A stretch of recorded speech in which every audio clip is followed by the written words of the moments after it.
Hi everyone, welcome to La Lande on such a bakingly hot day that I'm just escaping the heat indoors. But I have to say it makes quite a nice change from the rain that we've had almost every day of the whole month so far. I hope it's nice wherever you are around the world. And I thought we'd start today by talking about last week's video where I asked you all what you would like to vote on for the targets. And amazingly, all of the targets started happening really fast again, and it was very hard for me to keep up with doing the targets quickly enough to keep up with them.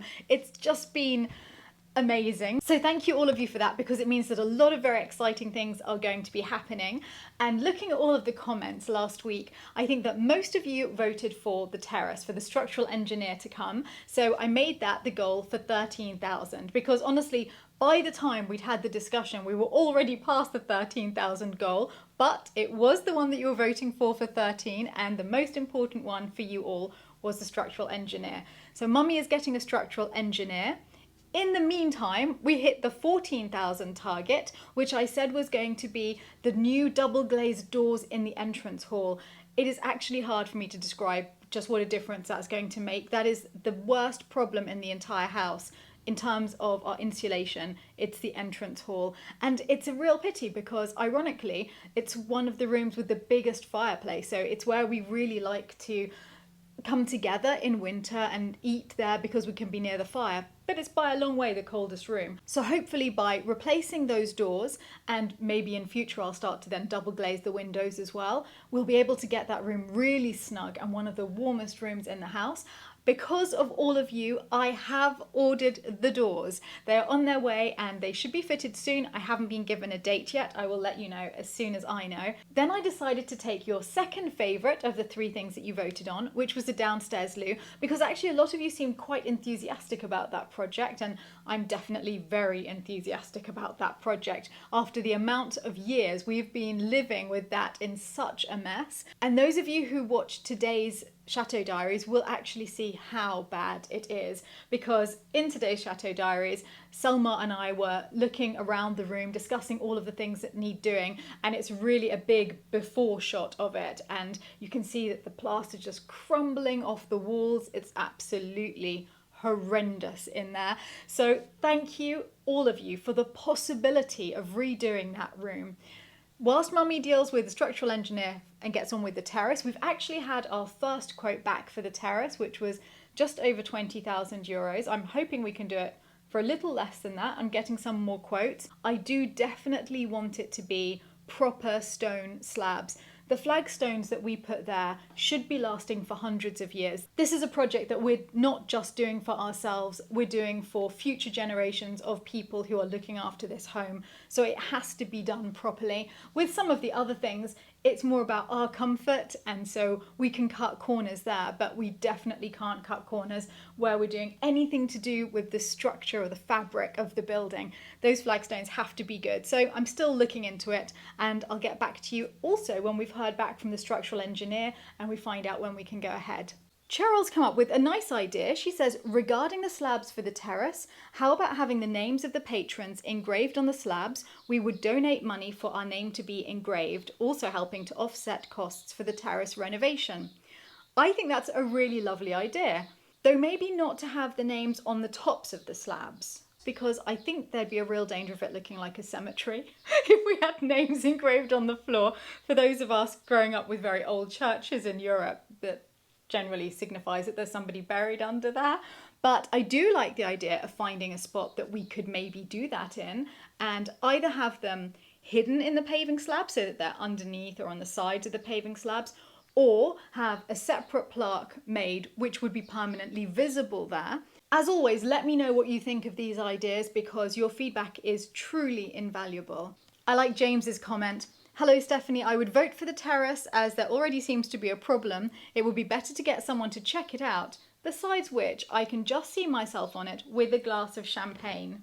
And I think that sums up why most of you voted for the terrace, because not only is it the biggest structural problem, so by dealing with it we are stopping a possible future catastrophe, but two, it's going to be one of the most fun end results and one of the ones that changes life here the most, because we'll be able to use that as another room all of the time. And already, even without the flooring being done, we find that we're spending more and more time on the terrace, and it's really becoming one of the rooms of the chateau. Talking about the terrace, Erin and Hope both say that it would be really nice to use all of the granite that's already on the property that Michael found. And I do love the idea of using things that are already here, but at the same time, I don't want to start breaking up any stones that are on the property, especially before archaeologists can come and have a look and maybe give me an idea of what they might have been used for in the past. So I'm a little bit loath to start quarrying here or even using the stones that are lying around, because obviously we'd have to break them up to use them, even though I'm so attracted to the idea of using what we have already here. But that's what's holding me back, so I wanted to share my thought process with you about that. Jane says, I just had a thought about the terrace. When the time comes to purchase stone or paving for the terrace, it would be an idea to get some extra materials for other paths, say leading to the chapel. If you decide to put in some paths later, it may be hard to get the same matching materials. I think that is a wonderful idea, and we'll definitely be getting a little bit extra when we buy the stone so that we'll be able to do some paths, but also the floor of the pergola that we're going to build in the vegetable garden, things like that. We will get extra when we order. Whilst Mummy's dealing with the terrace, Selma and I are going to be the joint task force for the loo. He is going to be dry lining all of the walls with special plasterboard that takes humidity quite well. And he's going to add skirting board and coving and just make it neat and clean and tidy. Very importantly, he'll be putting in a new windowsill, which has just crumbled away. And also, we're going to try a plan that I've come up with for the radiators in this house. That will be the first room that we try it out in. One of the problems with our radiators is because our heating is geothermal, they have to work with water coming through at extremely low temperature, about 35 degrees. It's not like the old cast iron radiators that would have boilingly hot water in them. And because of that, we can't put traditional radiator covers onto them, which is why you see these ugly radiators in a lot of the rooms at Lalande. Luckily not in the enfilade rooms, the main reception rooms, because there we have underfloor heating. But in all of the bedrooms and in the kitchen, you have these radiators. So what I was thinking is that we could make a shelf to go over each radiator and have it on hinges. So in summer, it can be down as a little console, and then underneath it we can have Velcro with a curtain hanging from it. So it looks like a little console table with a curtain in summer. And then in winter, we can just whip away the curtain, fold it up, put it in one of the drawers in that room, and flip up the shelf, and the radiator's completely free and available for the winter. This is much better for us than having removable radiator covers, because we have, well, probably at least 100 radiators, and that would mean finding a room where in summer we can store 100 radiator covers and remembering exactly which one goes back to which radiator. I think there would be causing a big problem for ourselves in the future, whereas this is a very easy, manageable solution, and we're going to start by trying it in that downstairs loo. And talking about the problems of insulation in that room, Thomas has written, I was thinking about the always low temperature at the entrance. Unlike the other rooms, that one has the door to the cellar, which is a cold air tunnel. Certainly if you put a candle on the door, you will see that there is circulation. So maybe it is also important to seal that door, as it may be that even changing the glass is not enough. Anyway, I say this because you said several times that it is something that occurs only in that room, and its only specificity is this. In addition to the fireplace, the air has a tunnel between several points to flow.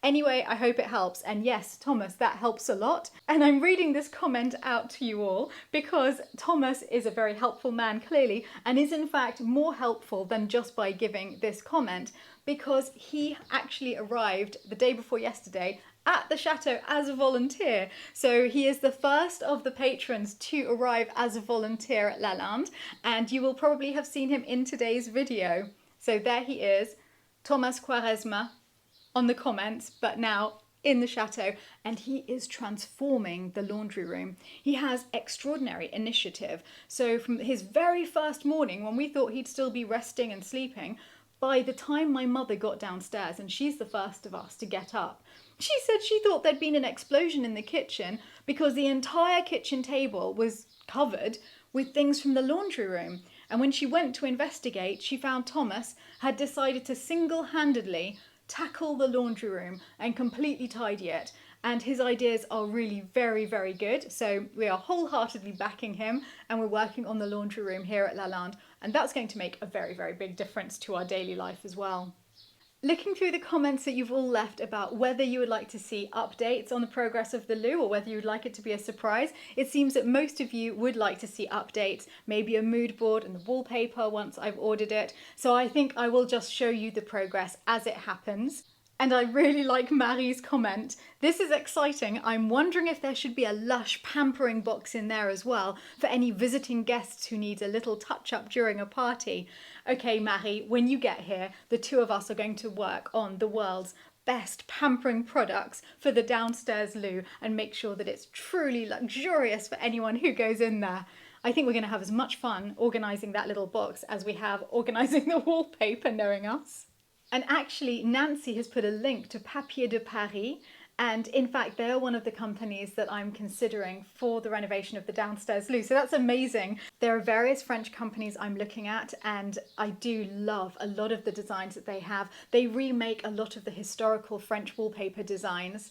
And Tammy mentions one of the other French wallpaper companies that I'm looking at. She writes, so many milestones today, $15,000, 10 million views on YouTube. That was a big day. I was very excited that day. But the biggest one, in my house at least, is my husband and my art historian son, who've only watched Chateau Diaries on the sly, planted themselves on the sofa before the premiere and chatted eagerly about all the next projects we can take on. I can already see it. Chateau de Lalande depicted in the style of antique Zuber et Compagnie wallpaper, with a beautiful marble sink, sumptuous silk draperies trimmed in fancy schmancy passementerie, an elegant curvy toilet. This loo is going to be a petite showplace. Well, the wallpaper company that you talk about there, Zuber et Compagnie, I love. Their papers are amazing, and they are definitely in the running as one of the wallpaper companies that I'd be interested in working with. Joseph writes, how about creating your own Toile de Jouy wallpaper with different views of Lalande? I'm sure Mr. Petherick would be able to help, and Mrs. Strawbridge will have contacts to make it happen. This would be the perfect complement to you and your beautiful home. Well, you've touched on a project that I would love to do one day, and I've spoken to Michael about it. The thing is, obviously Michael is very busy at the moment because he's got the entire gardener's cottage to redo at Bas-Menier. I definitely want to make a Lalande toile one day though, but I think not for the downstairs loo, because at the moment my heart is leading me towards possibly a panoramic wallpaper, so that wherever you look in the room you're seeing a different part of the scene rather than having a repeated pattern. But I haven't chosen the wallpaper yet, so I'll keep you updated on that. And speaking about wallpapers, Debbie Bryden says, if you need help getting trade pricing, let me know. I am an interior designer, happy to help. Savings can be made, and maybe I could get them to chip in the wallpaper fabric non-gratis or very special pricing. Well, in fact, Debbie, I'm going to send you a message on Patreon about this, because I was actually about to ask if any of you were interior designers, because I've contacted both Benison and Scalamandre to talk about getting hold of the wallpaper or fabric that I need for the Chambre des Oiseaux, the beautiful blue peacock fabric. They both produce it, but neither of them are responding to my emails, maybe because I'm not an interior designer. So if you could help me get into contact with Benison or Scalamandre, because we've hit that target already. I have the funds ready to go ahead and get the fabric or the wallpaper needed for that room. So if you could help me, I would be super, super grateful. Thank you. Zara writes here, I remember seeing your laundry, which is in a poor state. I suggest you make it functional, easy to use, and a place where you can fold and iron in peace. Well, because Thomas is here, that is finally going to happen. My mother could not be more delighted. He's come up with a lovely idea to completely clear what is there and then reorganize and tidy and put up more shelving. But then on the other side of the room, which has got all of the boiler, the heating pipes, the water tank, everything like that, we're just going to put up French linen sheets as curtains to hide that side of the room, so that we're left with a very clean, clear, tidy area as our laundry room, and that's going to be beautiful, I think. Janice writes, yay, this is amazing news, because I just announced that we'd hit the $15,000 target. It's time to break out another bottle of bubbly. We're almost halfway to your original and seemingly unattainable goal. Janice is referring to the fact that when I first set up Patreon, some of you who are new to this site won't know this, I had set up, I think, just 3 goals. And the biggest goal of all was $30,000. And that was to buy ancient paneling, wooden paneling, for the Grand Salon. And I hadn't realised that the goals were monthly. So I was apologising to the patrons back then, saying, I never even considered getting $30,000 in a month. I thought it was cumulative goals. And as Janice pointed out, we are in fact halfway to a goal that I would never have put up in the first place because I would have considered it completely impossible. And we're halfway there. And in fact, as I'm speaking to you now, we're very, very close to 16,000. Though I must remind you all that on the first of every month, we go backwards, because some of you were surprised last month on the first. We're like, wow, everything's going backwards. And that is because not everybody can afford to continue their patronage every month. So some people will drop out at the beginning of the month and we won't get the new subscriptions that month. So it always looks as though we're going backwards on the first. And by the second, we will know which of us have decided to stay and where we are, and we'll be moving forward from there. So the first of the month is always quite a nerve-wracking time in this house as we find out just how many patrons have decided to stay for the next month. And then on the second, we'll know which of us is still in this community together. But for those of you who won't be able to carry on for whatever reasons next month, I just want to say thank you for your patronage so far, because you've brought extraordinary joy to all of us in this house and you have made so many things possible already. It's been amazing. As Gillian says, we've been hitting the target so fast that we're on a renovation roller coaster. That is the perfect way of putting it, Gillian. It's the renovation roller coaster here. Those of you who've looked to see what the next goal is will see that the $16,000 goal is for gravel for the courtyard. So as soon as we have done the new flower beds around the fountain, we will have the gravel to be put down. It's nice to know that very soon we'll be able to be looking into that and choosing the gravel. That's going to make a huge difference to the look of the whole chateau as people arrive, which I think is very, very important. And then I have to start thinking about which goals we will have next month. And I think it would be really fun to do another vote like this. I think perhaps we need to find another way of doing it. I might try and find a website which enables people to vote, and that will give us the result quickly. But once we do that, I would still love any of you who want to give the reasons for why you voted what you did to leave comments, because it's really nice for me to know why people are voting the way that they voted and what things they would like to see in future. Having said that I need a way of you all voting faster, I just see this comment from Michelle Yamamoto.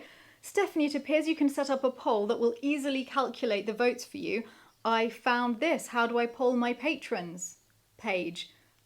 Thank you, Michelle. I can't believe I didn't know about that.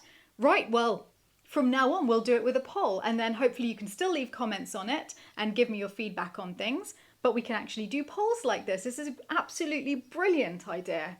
So I'll have a sit down with everyone in the chateau and discuss the things that we would really like to tackle next and put some more to the vote in next week's video. And I think you can expect to see 3 choices put forward that are all fairly achievable, because that's the thing I like about this loo, and many of you said that it would be nice to do the loo because it is a short-term goal and then quickly we'll have a big benefit here. And because we have so many other projects now that are big, long-term projects that we've started, the chapel, the lake, and now the terrace, I think it's very important that we start to focus our attention back on some shorter-term goals. So that answers Lucy's question. Lucy asks a good question. How about finishing the rooms upstairs? The floors you can fall through. You showed us the rooms that the bats were in or whatever, and you tried walking on some of those floors and realized it was something that you could fall through. You said that the bat smell is horrendous, and guess what? You're living there and smelling it.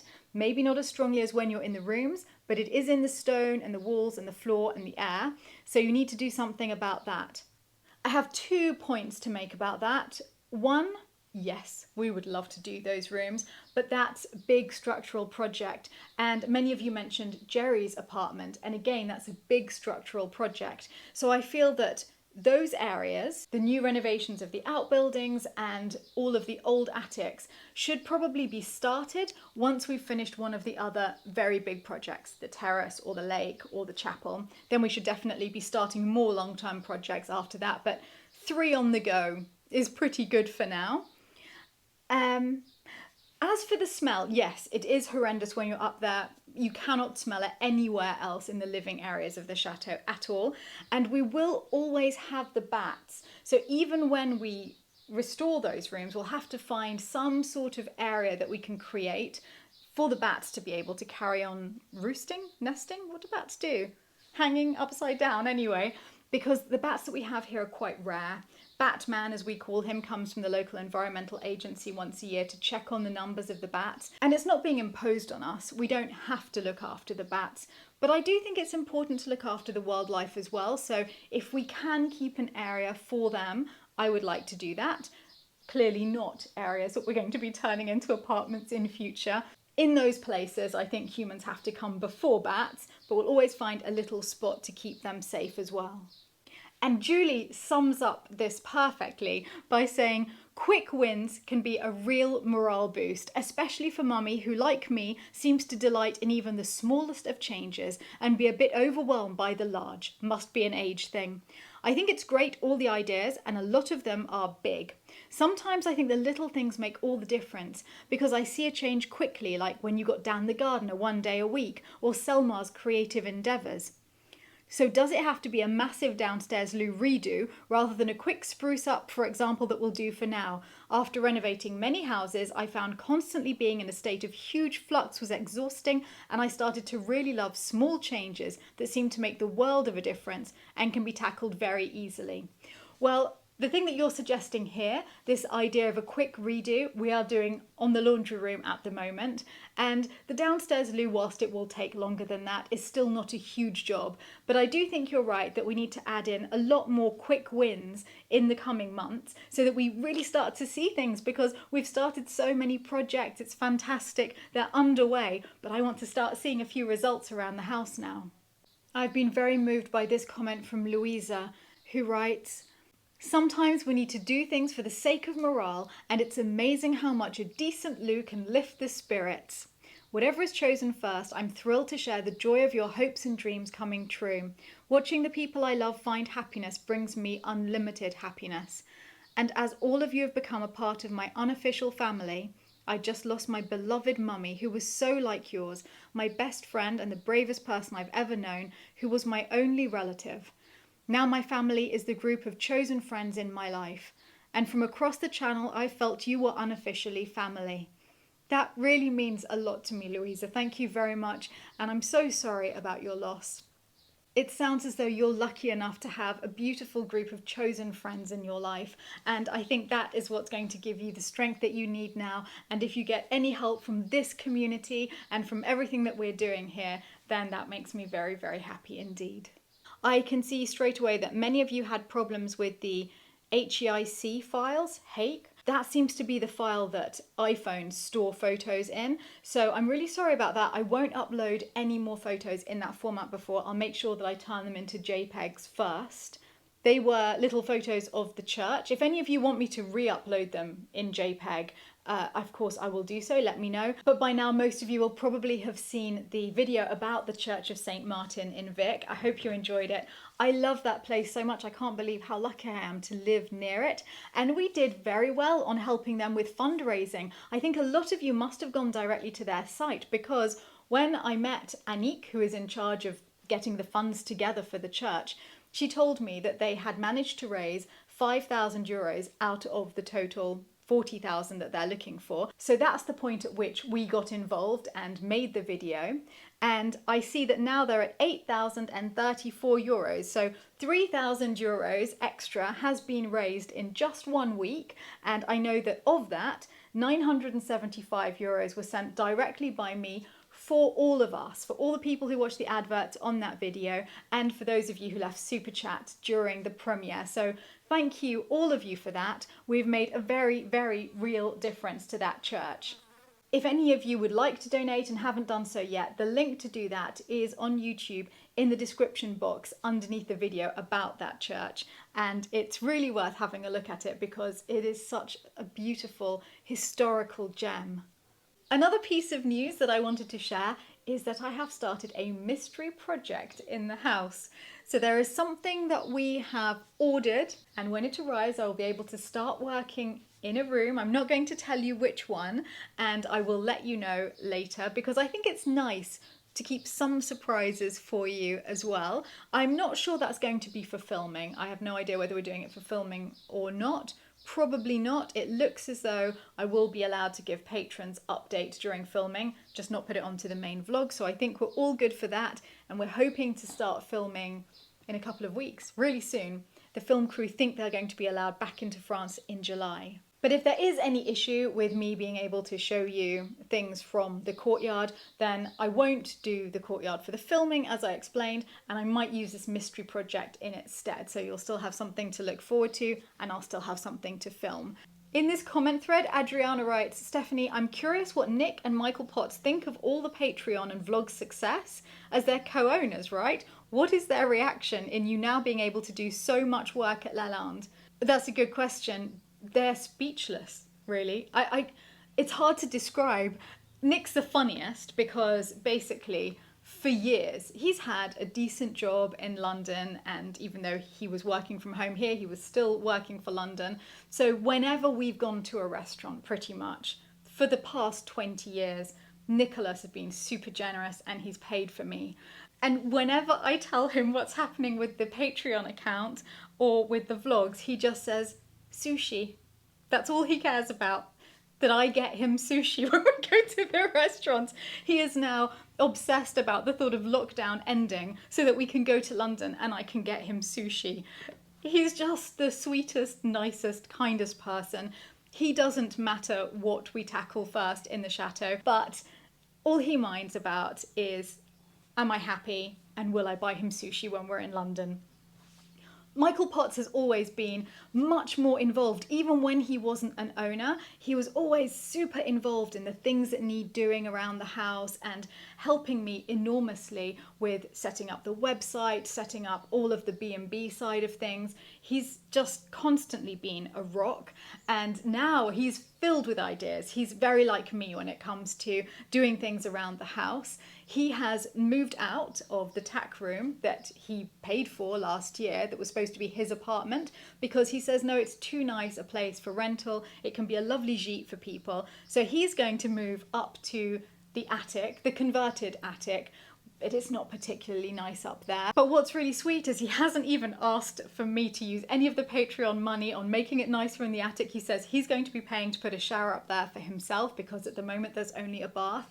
And his big thing was really hoping that you would vote for the structural work on the terrace because he has been talking about that probably for the last year or two. Every single time he is here, he's terribly worried about the terrace. So he's over the moon that that's starting. Absolutely delighted. You haven't just enabled renovations on this chateau to happen, and you haven't just made me extraordinarily happy.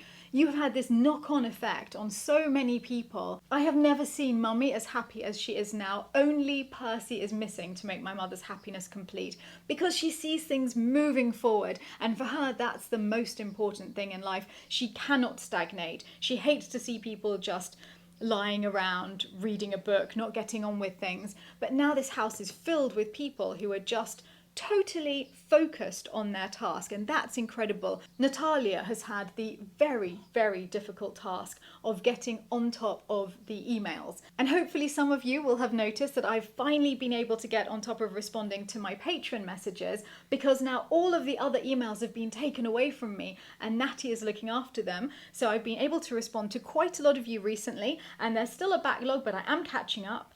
And I will soon be able to answer all of your messages, which is a huge weight off my mind because I was feeling terrible about not getting back to those.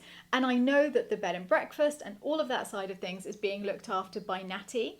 Meanwhile, Selma is just painstakingly going around the house, calmly repairing things that need repairing. The beds are in such a better state because of him. And now, obviously, we're going to be working on the loo together. And I know already in advance he's going to do a beautiful job of that. And he's just finishing the last of the beds in the garden too. He couldn't do it earlier because of the rain that we've had every single day. So all of these things are being completed by Selma. And I'm obviously focusing on creating the vlogs because that's really pushing forward the chateau. And in the short time that Thomas has been here, he's been dealing with the things that we couldn't deal with because we were so busy with our other projects. And he's tackling things like the total reorganization of the laundry room, and he's been going around the house doing the most beautiful job, not only of tidying, but of dressing rooms, because he's got a very good eye. And so the house is becoming more beautiful because he's in it. And Mummy, of course, is focusing very much on the garden and liaising with Dan the gardener and with Mary Poppins. I would say that Mummy's sort of high level above everything and just checking what everyone does in the house. And because of that, because we each have our tasks very clearly set out and we each love the thing that we're doing, that's the most important part. We're not doing the tasks that we've been allocated, we're doing the things that we're naturally drawn to doing. And that means that we're a very, very good team in the house. And in just over 2 weeks' time, Marie will be arriving and she will be doing the cooking and the floristry here. So the house is going to be looking beautiful with flowers in the rooms. Mummy won't need to cook for us in the evening anymore, which means that she will be able to relax more, which is what she needs. I do not want her doing more work with the time that's freed up because she already does too much. And it'll be fantastic having Marie back in the house. And then I think we have a beautiful équipe. We're a good group where everyone is doing the thing that they specialize in. And I think that's the key to success. It's that you have a group of people who are all working towards the same goal, but each one of them is doing the thing that they love the most and that they like to specialize in the most. So I'm very excited about our team here at Lalande and about the things that we're going to be able to get done this year because of your support. I'd also like to draw your attention to Brenda Gibbons's comment. Hi everyone, I hope you are well. We've recently put some details on the Facebook page A Little Piece of France about the trips arranged for Lalande and also the Christmas workshops. If you would like to receive details, drop me an email to alittlepieceoffrance@gmail.com. Brenda is arranging many exciting trips around France, both to Lalande and to some of the other chateaux. So if you're interested in any of those, then email her or look at her Facebook page. I'm especially looking forward to the Christmas workshop ones, where Marie will be showing you how to do Christmas florals. Michael Petherick and Brenda will be doing cookery courses for delicious Christmas recipes, and I'll be laying a lovely festive table. I haven't had time today to talk about all of your comments about our open day here. I think a lot of them are very good. Many of you are pointing out that it might have to run over more than one day because there might be too many people to fit into the chateau in one day. So there's various things that we're looking at, and I would love to get more of your ideas about that in future, but I'll put a separate post about that so that there's one place for you to leave all of your comments about it. I do want us to move forward on that and find a time that we can really get together and meet each other in person. So many of you have been chatting to each other through this site that it would be wonderful for you to meet each other, and I want to make that happen at Lalande. The question now is logistical. How do we make that happen? One of my favourite comments is from Amber Jane, who says, thanks for all the inspiration. I haven't stopped creating art since I found you. I love that. Many people who've been watching the vlogs have written to me privately to tell me that it's enabled them to do creative projects, some that cost money, like redecorating their homes, but others that are completely free, like just putting out china that you've had for ages but never thought of laying the table with because you were keeping it for best, doing little things around the home that make daily life more exciting. For example, last night we were all going to go and sit at the table outside to eat dinner, and we realised that it was far too hot, so we came in, and then Thomas said, actually, I think that in the shade of the trees very far from the house, because the house had really soaked up a lot of heat during the day, I think it would be cool enough. So he and Mummy set up a little picnic area with an old duvet cover, and we took all of the food down there. And it's these little things that I might not have thought of doing that, but Thomas thought of it, and he made the evening nicer for all of us. And at Lalande, there's usually always one person who will make that difference and say, oh, we could do it like this, the way we always do it. Or we could do it like this, and it'll be more fun and much nicer. And it's funny how, to improve your life, you don't actually need to spend money. You just need to look at things in a different way sometimes and make every small occasion into something special. On that note, I think I've run out of time for this week. I look forward to chatting to you all next week. We'll have a better idea of where we are with the goals, and then I will give you 3 things to choose from, and so we can set targets for the next goals for next month. Thank you again from all of us at Lalande. Have a fantastic time till next week. Bye from Lalande.